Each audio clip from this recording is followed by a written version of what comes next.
Okay, now to sew our invisible zipper to our seam allowances, edges on our pieces. What I have marked here first is where I want my starting point to begin. In this case, since I'm going to be showing you the style in which it's like used for finishing off the top of, let's say, a neck edge, I brought the line down further than my seam allowance because I want to accommodate a little bit of a gap space to be able to use a hook and eye at the very top edge. If I'm going to be using it in, let's say, a waistband that would finish off across the top edge, I would make sure my marking is done at 1/2 inch, which is my seam allowance on this. If your seam allowance is different, use that seam allowance amount. I have used a product by Pilot. It's called a Friction pen.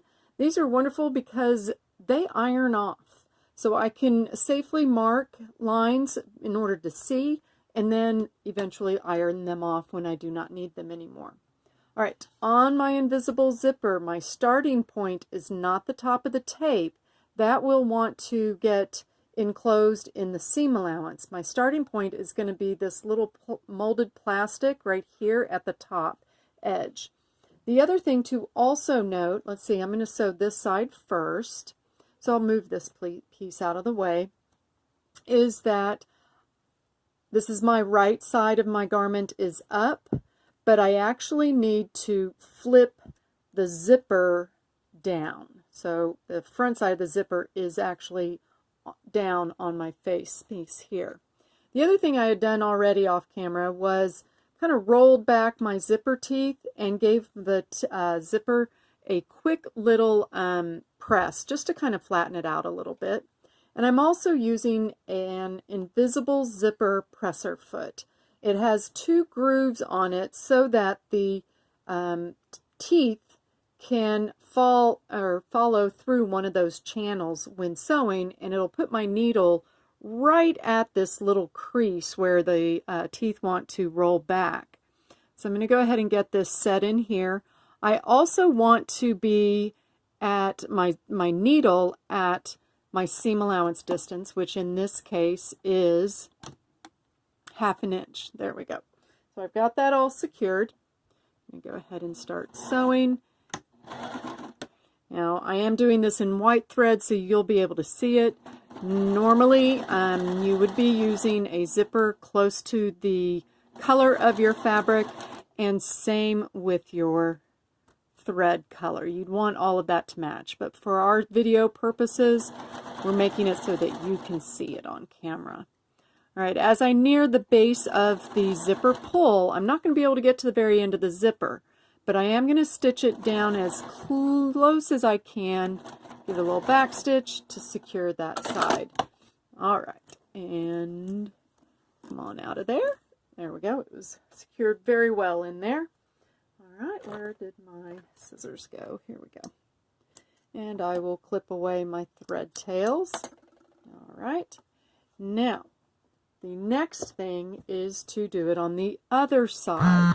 So I have to remember to roll my zipper this way and then flip it down.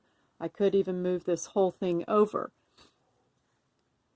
That way it is face down on this side. That's the trickiest part, is we're making sure that we've got our zipper face down. And again, I want to make sure that they are starting in about the same place. I shifted just a little bit, being off camera here, or further away because of the camera. All right. And securing this side. The thing with invisible zippers, you do not have the lower part of the zipper or the seam sewn at the base of the zipper.